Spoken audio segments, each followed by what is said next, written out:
केजरीवाल जी को अंतरिम जमानत मिल गई है सुप्रीम कोर्ट के द्वारा, उन्हें बेल दे दी गई है ना, इंटरिम बेल। तो अरविंद केजरीवाल जी का मामला जान लेते हैं, है ना। एक के लिखेंगे शॉर्ट फॉर्म में इन्हें, अरविंद केजरीवाल को। देखो, ईडी ने 21 मार्च को इन्हें अरेस्ट किया था, है ना। किस मामले में? आबकारी या शराब की नीति केस के मामले में इन्हें अरेस्ट किया था। फिर दिल्ली की राउज एवेन्यू कोर्ट में इन्हें पेश किया। राउज एवेन्यू कोर्ट ने इन्हें ईडी की रिमांड पे भेज दिया 1 अप्रैल तक के लिए। 21 मार्च को अरेस्ट किया था, 22 मार्च को उन्हें पेश किया गया और कोर्ट ने ईडी की रिमांड पे उन्हें भेज दिया। कब तक के लिए? 1 अप्रैल तक के लिए। इसके बाद इसके बाद 1 अप्रैल तक के लिए भेजा। फिर आगे चल के 15 अप्रैल तक के लिए, मतलब 1 अप्रैल से 15 अप्रैल तक के लिए न्यायिक हिरासत में भेज दिया, है ना। जुडिशियल कस्टडी, है ना, कस्टडी में भेज दिया। देखो, कस्टडी 2 प्रकार की होती है। एक होती है कि हवालात में, है ना, भेज देना कोर्ट की पुलिस के हवालात के पास, कि पुलिस के पास ही रहेगा, पुलिस उससे पूछताछ करेगी, या कोई जांच एजेंसी के पास, उसे रिमांड कहते हैं ना, या पुलिस के लिए तो पुलिस का हवालात कहते हैं। और एक होता है न्यायिक हिरासत, तब वो जेल भेज देती है ना, वो न्यायालय की हिरासत में है, ठीक है ना। जेल भेज दिया, कहाँ? तिहाड़ जेल में अरविंद केजरीवाल जी को भेज दिया। फिर केजरीवाल जी ने अपनी गिरफ्तारी को दिल्ली हाई कोर्ट में चुनौती दी 9 अप्रैल को, और कहा कि हमारी गिरफ्तारी अवैध है ना। लेकिन दिल्ली हाई कोर्ट ने उनकी याचिका खारिज कर दिया। फिर केजरीवाल जी ने सुप्रीम कोर्ट में चुनौती दी अपनी गिरफ्तारी को, क्योंकि हमारी जो ईडी ने गिरफ्तारी की है वो गैर कानूनी है। ये गिरफ्तारी इस जो समय है वो गलत है, इस समय नहीं करना चाहिए था, है ना।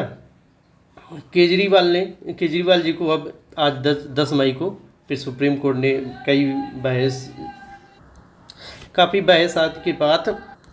काफ़ी बहस चली सुप्रीम कोर्ट में। केजरीवाल जी की तरफ से अभिषेक मनु सिंघवी जी थे वकील, वो कांग्रेस के लीडर भी हैं। ईडी की तरफ से सॉलिसिटर जनरल, ये लोग थे। तो इन लोगों के बीच बहस हुई, इन लोगों ने अपने तर्क दिए सुप्रीम कोर्ट में। तो सुप्रीम कोर्ट ने आखिरकार उन्हें, अरविंद केजरीवाल जी को जमानत दे दिया। और ये जमानत 1 जून तक के लिए है। 2 जून को उन्हें सरेंडर करना होगा। 1 जून तक के लिए कि सुप्रीम कोर्ट ने कहा कि 1 जून को चुनावी प्रक्रिया लगभग कंप्लीट हो जाएगी, तो 1 जून तक के लिए जमानत है ना। देखो, यहाँ पे एक चीज़ गौर करने वाला लायक है कि अरविंद केजरीवाल जी ने सुप्रीम कोर्ट में जमानत याचिका नहीं लगाई कि हमें जमानत दे दी जाए, बल्कि ये उन्होंने याचिका लगाई कि हमें रिमांड, हमारी जो गिरफ्तारी और रिमांड है ईडी द्वारा किया गया है वो गलत है, वो गैरकानूनी है। उसे चुनौती उन्होंने दी कोर्ट में, सुप्रीम कोर्ट में, ठीक है ना।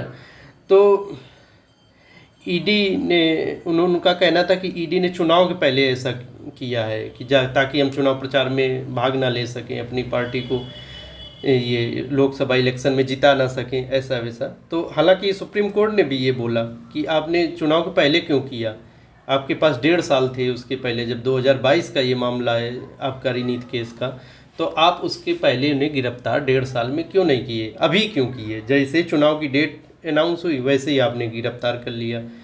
और कोर्ट ने कहा कि पीएमएलए एक्ट की जो धारा है, prevention of money laundering act 2002, है ना, इसी एक्ट के तहत ईडी ने केजरीवाल को गिरफ्तार किया है कि इसकी धारा जो 19 है उसकी व्याख्या करने की ज़रूरत है ना। कैसे की जाए व्याख्या? कि लोकसभा के चुनाव को देखते हुए सुप्रीम कोर्ट ने कहा कि केजरीवाल जी की अंतिम जमानत दी जाती है, स्वीकार की जाती है याचिका, है ना। क्योंकि लोकसभा चुनाव 5 वर्ष में एक बार आते हैं, सुप्रीम कोर्ट का कहना था। ये ऐसा क्यों कहा सुप्रीम कोर्ट ने कि लोकसभा के चुनाव एक बार आते हैं, या चुनाव एक बार आते, विधानसभा के चुनाव 5 साल में एक बार आते हैं? क्योंकि ईडी ने ये तर्क दिया था कि अगर केजरीवाल जी को जमानत मिल गई तो एक आम आदमी या किसान में क्या फ़र्क बचेगा, वो भी जमानत मांगेंगे। तो उन्होंने कहा कि देखो, किसान तो 6 महीने में फिर से अपनी फसल बोलेगा, लेकिन ये केजरीवाल जी या ऐसा नेता को एक बार ही 5 साल में लोकसभा जैसे बड़े चुनाव में चुनाव प्रचार अपने लिए वोट मांगने का अवसर मिलता है, तो उससे तुलना उतना नहीं सटीक बैठ रही है, ये सुप्रीम कोर्ट का कहना था। अंतरिम जमानत केजरीवाल जी को सुप्रीम कोर्ट ने कुछ शर्तों के साथ दी है, जैसे कि आबकारी नीति से जुड़े केस जो मामला है जिसमें आप अंदर थे अभी तक, है ना, शराब नीति केस में, उसमें आप उससे संबंधित बयान नहीं करेंगे। ऐसी ही शर्तें बिल्कुल सेम संजय सिंह को जमानत दी है तो उसमें भी ऐसी शर्तें थी, हैं। आप अपना पासपोर्ट सरेंडर कर देंगे, क्यों कहीं बाहर विदेश ना भाग जाएं, है ना।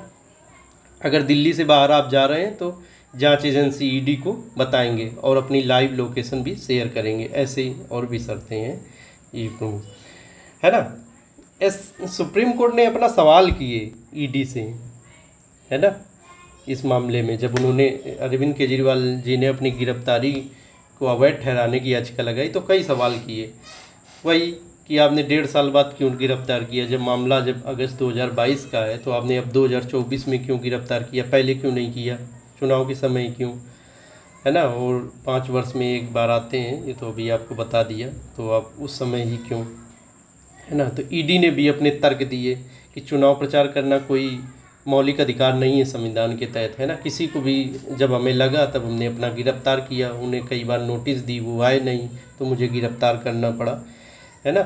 तो चुनाव प्रचार जमानत का आधार नहीं हो सकता और एक गलत ट्रेंड से सेट करेगा, है ना। उन्होंने ये कहा कि गलत मिसाल सेट करेगा अगर केजरीवाल जी को जमानत मिल गई, कि मतलब विशेष लोगों के लिए सुप्रीम कोर्ट बैठा है, उन्हें जमानत विशेष तरीके से दे सकता है, ऐसा उन्होंने कहा।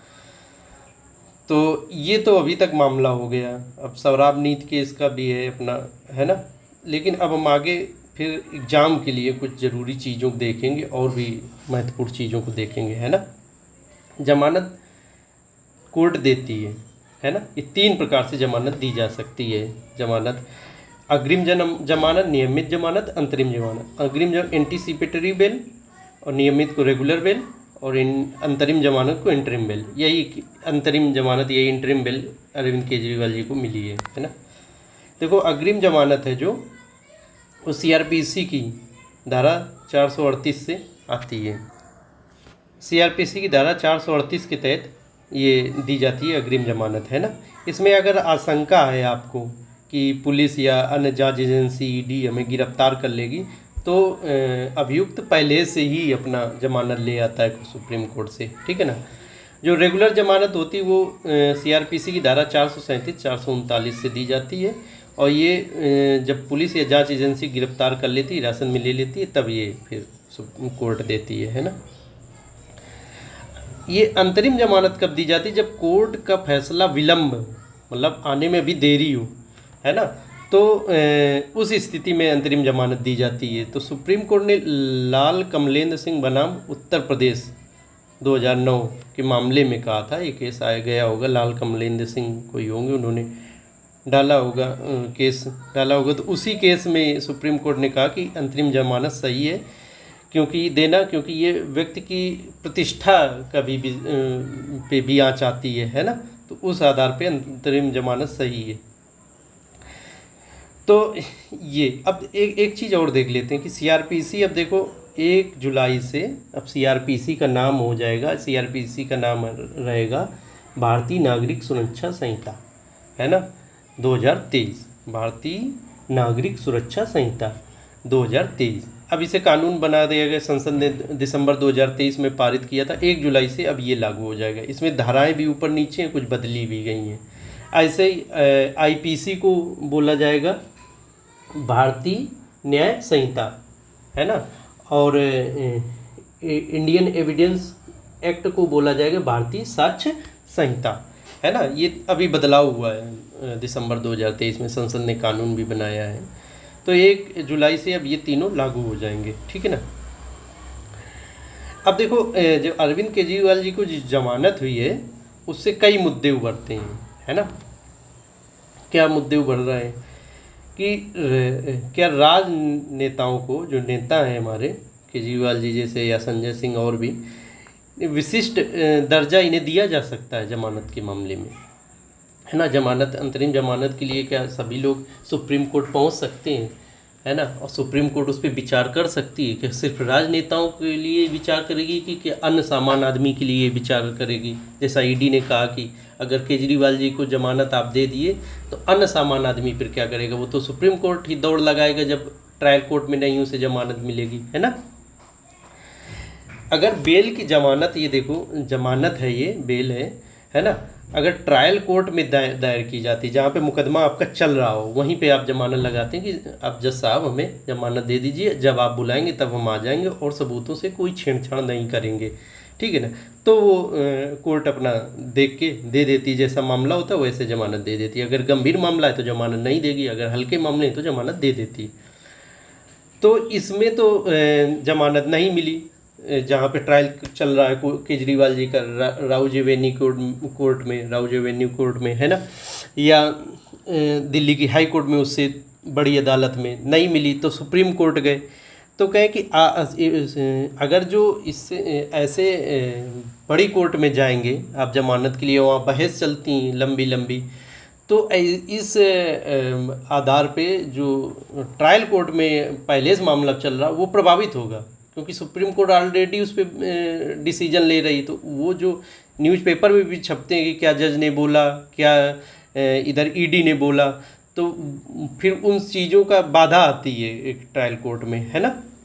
तो आप सीधे बड़ी कोर्ट में जमानत के लिए जा रहे हैं, तो इससे सुप्रीम कोर्ट में भी जमानत के लिए बहुत बाढ़ आ जाएगी। तो ये सब चीज़ें हैं कहने का तात्पर्य कि नेताओं को विशेष दर्जा दिया जा सकता है ना। अगर देखो केजरीवाल जी जेल से बाहर आज शाम तक आ जाएंगे, ठीक है ना, ऐसा आ रहा है रिपोर्ट्स में, कहीं दावा हो रहा है आ जाएंगे, तो वो कल से जेल से बाहर होंगे, तो तब भी वो मुख्यमंत्री का उत्तरदायित्व तो नहीं निभा पाएंगे, है ना। तो फिर कब तक नया मुख्यमंत्री नहीं आएगा। अगर कोई जेल से बाहर भी है, मुख्यमंत्री का उत्तरदायित्व भी नहीं निभा पा रहा, तो ये भी एक मुद्दा उभर के आ रहा है। अन्य कैदी भी चुनाव प्रचार बेल मांग रहे हैं कि हमें भी अंतरिम जमानत दीजिए, जैसे अमृतपाल। तो इन लोगों पे तो विचार नहीं किया गया। देखो अनुच्छेद 14 है जो संविधान का, वो समानता का अधिकार है ना, कि सबको समान माना जाएगा, विधियों का समान संरक्षण होगा, विधि के समक्ष समता होगी, समानता होगी। तो वो प्रभावित हो रहा है, क्योंकि राजनेता को, नेताओं को आपने एक खास वर्ग के रूप में जमानत दे दी सुप्रीम कोर्ट में और अन्य लोगों को नहीं। यही सब ईडी के भी तर्क थे। तो ये जो अरविंद केजरीवाल जी से की जमानत से जो मुद्दे उभर रहे हैं वो हमने डिस्कस किए। अब देख लेते हैं कि पीएमएलए एक्ट 2002, जिसके तहत ईडी ने अरविंद केजरीवाल जी को, संजय सिंह को या मनीष सिसोदिया, इन सबको गिरफ्तार किया। झारखंड के मुख्यमंत्री को गिरफ्तार किया था, उन्होंने इस्तीफा भी दे दिया। तो ये पीएमएलए एक्ट है, prevention of money laundering act, है ना, धन शोधन निवारण अधिनियम। धन शोधन, धन जो भी कमाया गया है गलत तरीक़ों से, जैसे ये शराब नीति वाले में कि शराब को लाइसेंस इधर उधर करके जो कमाया गया है धन, है ना, या कोई आपराधिक एक्टिविटी के द्वारा कमाया गया है, फिर उसे शोधन करते हैं लोग। शोधन कैसे करते हैं? लॉन्ड्रिंग हो गया ना, शोधन मतलब लॉन्ड्रिंग, है ना। शोधन कैसे किया जाता है? उस धन को जो कमाया गया गलत, काले धन को गलत रास्ते से, उसे कई अकाउंट में भेजा जाता है, छोटे अकाउंट में, गांव देहात, हज़ारों लोगों। फिर वो एक चैन होती, फिर वो सभी लोग कहीं, फिर उससे वापस जो भेजता है उसी के पास कुछ अपना काट के हिस्सा भेज देते हैं। तो इससे क्या हुआ कि बैंकिंग सिस्टम में एक बार धन हो आया, फिर उसे दिखाया जाता कि हमने इन गांव वालों से या बहुत लोगों से ये अपना इस तरीके से लिया, उस तरीके से लिया, और उन्हें उसे साफ धन घोषणा की जाती है कि हाँ अब मेरा धन सही है ना। यही वो धन शोधन। शोधन मतलब वही लॉन्ड्रिंग, जैसे कपड़े की सफाई की वैसे ये काले धन की सफाई कर दी, है ना। तो उसको रोकथाम के लिए लाया गया, मनी लॉन्ड्रिंग के लिया गया। जो मनी की लॉन्ड्रिंग करते थे, सफाई करते थे, बैंकिंग सिस्टम में धन भेजा जाता था, फिर वो वापस आ जाता था सभी लोगों के माध्यम से, तो फिर उसे पकड़ना मुश्किल हो जाता था। तो उसको रोकने के लिए ये एक्ट लाया गया था। शुरू में ये एक्ट लाया गया था कि ड्रग से संबंधित चीज़ें थीं, कि ड्रग बेच के इधर उधर है ना, नशीले पदार्थ बेच के जो धन कमाया जाता उसके लिए लाया गया था। लेकिन बाद में इसमें कई अन्य अपराध शामिल किए गए, तो उसी में ये केजरीवाल जी या झारखंड के मुख्यमंत्री ये सब फंसे थे, है ना। इसी कानून के तहत ईडी ने कई नेताओं को गिरफ्तार किया गया। बहुत कठोर कानून है, धन शोधन निवारण अधिनियम, prevention of money laundering act, PMLA act. देखो इससे चिंताएं क्या रिलेटेड हैं, है ना, prevention of money laundering act से क्या चिंताएं उभर के सामने आती हैं, है ना। ये चिंताएं उभर के सामने आती हैं कि इसमें एक टर्म है इस कानून में, अपराध किया है, कि अपराध से जो आय आपने सृजन की वो बहुत अधिक व्यापक परिभाषा है ना, काफ़ी व्यापक परिभाषा है उसमें, कि जिसने मुख्य रूप से किया है वो तो शामिल होगा ही, जिसका शक भी है ईडी को कि इसने वित्तीय लेन देन में कुछ भी शामिल है या किसी नाम तक ले लिया, अरविंद केजरीवाल का नाम तक ले लिया था उस अभियुक्त ने, तो उसे भी शामिल कर लिया जाता है और गिरफ्तार कर लिया जाता है एजेंसी द्वारा, है ना। तो इसलिए कहा गया कि ये काफ़ी कठोर कानून है और ये अपराध किया है, प्रोसीड्स ऑफ क्राइम, ये शब्द काफ़ी व्यापक है और स्पष्टता भी नहीं है इसमें, है ना, कि अपराध से आए सृजन में कौन कौन शामिल होंगे। ये शुरू में पहले जैसे बताया कि पीएमएलए एक्ट शुरू में ड्रग के लिए लाया गया था, कि ड्रग से जो मनी कमाई जा रही है फिर उसे लॉन्ड्रिंग की जा रही है उसको रोकने के लिए। अब इसमें अपराधों की भरमार है। अब ये मेन उद्देश्य तो छूट ही गया ड्रग वाला, अब नए अपराध ये सब शामिल कर लिए गए, उन्हीं तरह राजनेताओं को, नेताओं को गिरफ्तार भी किया जा रहा है। इसमें कह रहे हैं कि फेयर ट्रायल में, ट्रायल जो होता है किसी पे आरोप जब ईडी लगाती है, तो वो जब आरोप अरविंद केजरीवाल पर ईडी ने लगाए तो आरोपों को ये कि हम निर्दोष हैं ये सिद्ध करना केजरीवाल के ऊपर है ना, बर्डन ऑफ प्रूफ, है ना, ये केजरीवाल के ऊपर है, तो अभियुक्त पर है, बर्डन ऑफ प्रूफ का दायित्व अभियुक्त पर है। इससे फेयर ट्रायल में बाधा आती है कि अब केजरीवाल ये साबित करें कि हमने मनी लॉन्ड्रिंग नहीं की है आबकारी नीति केस में, है ना। ये जज एजेंसी, इसमें जज एजेंसी पे बर्डन ऑफ प्रूफ नहीं आएगा, ठीक है ना। अधिकारियों की शक्ति काफ़ी व्यापक है पीएमएलए एक्ट में, है ना, अधिकारियों की शक्ति बहुत व्यापक है, किसी को भी गिरफ्तार करना, बहुत सी और शक्तियाँ दी गई हैं।